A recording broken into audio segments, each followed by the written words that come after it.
Procaren. And I've been on Procaren now for 8 years, and I'm totally symptom-free. So you took what Dr. Bjork had experimented with and found to work, and you kind of took it from there.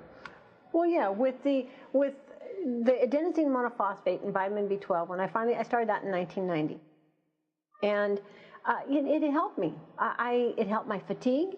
I still had to get 10 hours of sleep in order to function, but I was functional. Mm-hmm. And I still had my left-sided weakness and had some trouble with my left hand and stuff. But I had got my cognition back. I could think again. So I thought, you know what? I can go back and finish my nursing. So I went back to school, finished my nursing, and started working as a nurse. And I tried to get other doctors of these MS patients that I was, working with, tried to get other doctors to prescribe the adenosine monophosphate and vitamin B12 to them. And they'd all say, no, there's no medical documentation as to why that would work. Now, Dr. Bjork had already passed away by this time and at the age of 81. So I decided I'll go back to school. I'll find out why these things seem to be helping me. So I went back to school, took a research course, and I was looking for a common denominator between vitamin B12 and adenosine monophosphate. Well, of course, the easiest one for me to look up was vitamin B12. In looking up the vitamin B12, I opened up my clinical pharmacology book, and to this day I can tell you this sentence. It said, histamine and histamine analogs increase the intrinsic factor. Now that sent a set of chills to me like, those really good chills. I didn't understand it. About the only thing I understood in that whole sentence was and the. Yeah. So, but every time I looked other ways, I got nothing. Every time I came back to the histamine, I got these chills. Well, I was looking for adenosine monophosphate. I wanted to find B12 and adenosine monophosphate together. Couldn't find it. So I thought, well, I'm going to go over to adenosine monophosphate. When I put adenosine monophosphate into the computer, of course it came up cyclic AMP, cyclic adenosine monophosphate. And it said histamine via the histamine 2 receptors is the most potent stimulator of making cyclic AMP, cyclic adenosine monophosphate. Aha! Here was a common denominator. Histamine was needed in order to absorb vitamin B12. Histamine was needed in order to stimulate the production of cyclic AMP. There was my common denominator. That's where I started looking. What is your theory about what MS is? What causes it, or what? Like I said, I never believed that the immune system was attacking the myelin. I asked my doctor questions. I asked him, I said, you say that the immune system is attacking my myelin, causing these lesions, and these lesions are causing me to have these symptoms. Then why is my whole left side not wanting to work? And I just only got 2 little tiny lesions here in my cervical area.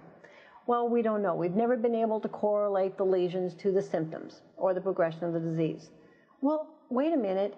If that is causing my problem, there should be a direct correlation, and they haven't been able to. So I said, well, why does stress bother me so bad? Stress just shuts me down. When we know that stress suppresses the immune system, so stress should make me feel better. If you're saying my immune system's overactive, attacking my myelin, then stress should make me feel better. I should welcome it. Instead, I can't stand it.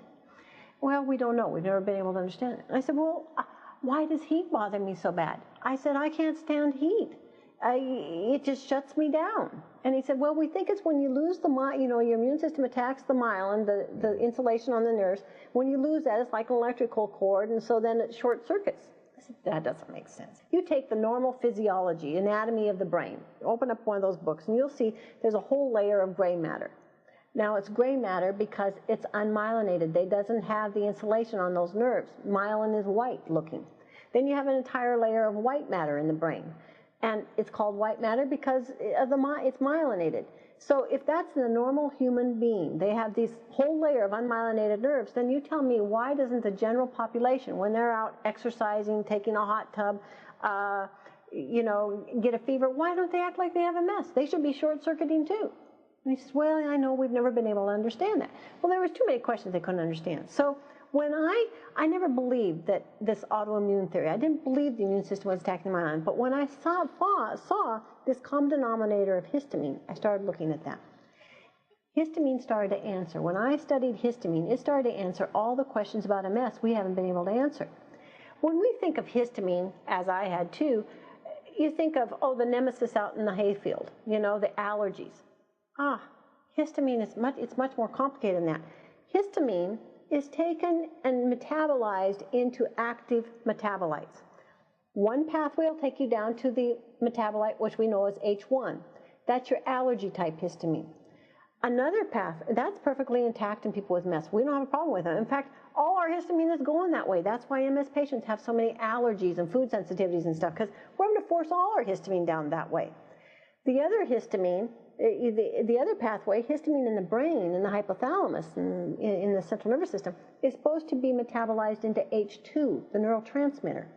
And when you look at all of the things that histamine 2 receptors are involved in, it explains all of the problems, all the symptoms of MS. It explains why we're heat sensitive. It explains why the horrendous fatigue.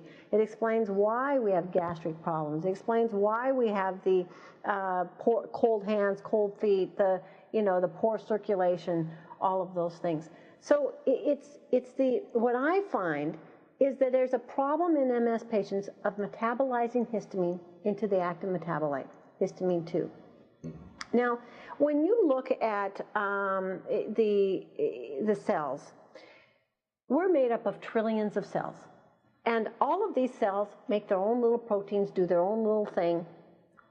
And the only way the body works in harmony is on the cells, you have these little receptors on the outside. And they're like little antennas. And these chemicals go to and hook up to those antennas. And inside the cell is this little cyclic AMP. Remember that thing I really wanted to make, that histamine made? Well, it's like it's called second messenger, and it's sitting just inside the cell. And when it hears that lock turn, that chemical comes to the outside of the cell, turns the lock, that little thing says, oh, runs into the middle of the cell and tells them, hey, this is what everybody else is doing, this is what we need to be doing. And that's how the body works in harmony. So that histamine 2 is one of the most potent stimulators of turning that cyclic AMP on, and histamine actually regulates, it's the most primitive neurotransmitter we have. It even regulates all of our other neurotransmitters, our noradrenaline, our serotonin, our dopamine. So it makes everything function and work well. And so when you look at all the things that block, the only way we know what a receptor does is when we make a drug that blocks it. Now, because we knew so much about histamine and antihistamines, because clear back the antihistamines came out in the market in the 60s. So all of our textbooks want to talk histamine, oh, it's that allergy thing. Well, wait a minute.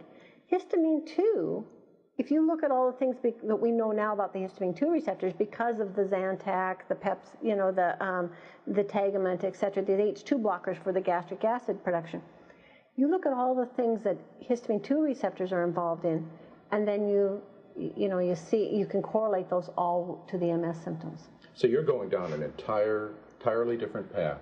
It's all about histamine, and in particular H2, and your treatment says the body isn't making enough, it isn't able to convert to H2, and that's what's causing the symptoms of multiple sclerosis. And everyone else, on the other hand, is going down this other road, saying it's an autoimmune disease. You're taking a different path practically than anyone else. And that's the hard part. Because when I went to, I tried to get doctors to do this research. Because first off, in order to get research, I came out of school and I thought, oh, this is great, this totally makes sense. Came out of that research class. Everybody will see this. And even though I got an A on my paper, I thought, hey, this is going to be simple, I'll just take this to the FDA approval process, the whole thing. Well, that was a real eye-opener. First off, you have to be an MD or a PhD to even get a grant. So I thought, okay, I'll find a doctor. I'll get a doctor to be my principal investigator. We'll do the study, they'll see it, go through the FDA, whole thing. Well, I went to doctors. In fact, the first doctor I went to was a neurologist who had MS herself. She read the research, and she said, I think this will work. I'd like to give this to several of my patients. So I said, well, make me the guinea pig. So I went to, now I had done all this research. In '94, I was still using the adenosine monophosphate in the B12. I believed in the research, but you know what? Hey, I don't want to rock the boat. I'm doing okay with the adenosine monophosphate in B12. In the fall of 1996, my employer made all the nurses get a flu vaccine. I had always stayed away from those. I didn't want to do those. I got the flu vaccine. I got very ill. From that point on, the adenosine monophosphate in